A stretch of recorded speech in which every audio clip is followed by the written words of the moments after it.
WBO President Paco said in the past that the PBC did not recognize WBO as an organization. They didn't recognize Terrence Crawford as a 147-pound champion. Now, they're going to have no choice but to accept the WBO, especially if Jamal Charlo, who fights for unification, who fights for undisputed July 17th against Brian Castano, they're going to have to accept Terrence Crawford as a WBO 147-pound champion. Brian Castano is currently the 154-pound WBO champion. And since we're talking about Jamal Charlo, I don't give him enough love. Jamal Charlo is doing his thing at 154. I give him props on that. We're too busy talking about what his brother's not doing and not what he is doing. He's going to be undisputed, or has a chance to be, undisputed champion at 154. The first undisputed champion that PBC has ever had. And hopefully after that, it's bigger and better things for him. You know, Bo Mack is talking about Terrence Crawford might be moving up to 154 pounds. Nothing's written in stone. But that is potentially a big fight for both guys. Terrence Crawford desperately needs to be in a big fight. At least I think so. And Jamal Charlo needs a big fight. Now, if Jamal Charlo achieves undisputed at 154 and Terrence Crawford moves up, it gives both guys the opportunity to do great things in boxing. Charlo could be the top 3 pound-for-pound guy, and Terrence Crawford has a chance to be undisputed at 154, his second weight class in his career.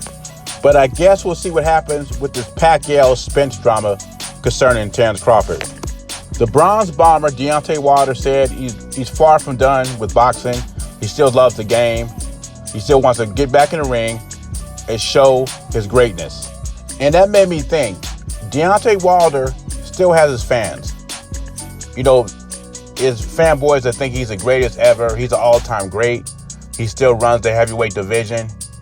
I'm not talking about those fans because he's a top heavyweight regardless in their eyes. I'm talking about the people who are real boxing fans. What would it take for Deontay Wilder to be an all-time great in your eyes? My personal opinion is there are 3 fights I'd like to see Wilder in, maybe 4. One of the fights is a COVID fight. That's to knock off the rust. So it could be a Robert Helenius, an Adam Kownacki. You get that out the way. Then I'd like to see him fight top 10 competition. Now, Wilder's 36. He'll be 37 in October. Plus the injury history he has, I pretty much doubt he's in his prime anymore. So this would be a very big task for him to do this. What I heard was that Deontay Wilder put out the Charles Martin fight because he wanted 8 figures for it. And the rumor is he wants to get in the ring with a Carlos Negron. You know what Carlos Negron is? Carlos Negron is the guy that Dominic Brazil knocked out to fight Deontay Wilder. And I'll give him that. I'll give him one COVID fight. That's a COVID fight. You fight Negron and get your feet wet again. Then after that, I'd like to see him fight at least 4 of the top 10 heavyweights in a division. It could be Andy Ruiz, Dillian White, Joseph Parker. And I would like him also to fight Anthony Joshua, especially if AJ happens to defeat Tyson Fury. Robert Helenius and Carlos Negron is not going to get it for me. You said you want to fight the top fighters in your division that you haven't fought. Well, there you are. There's some that you haven't fought.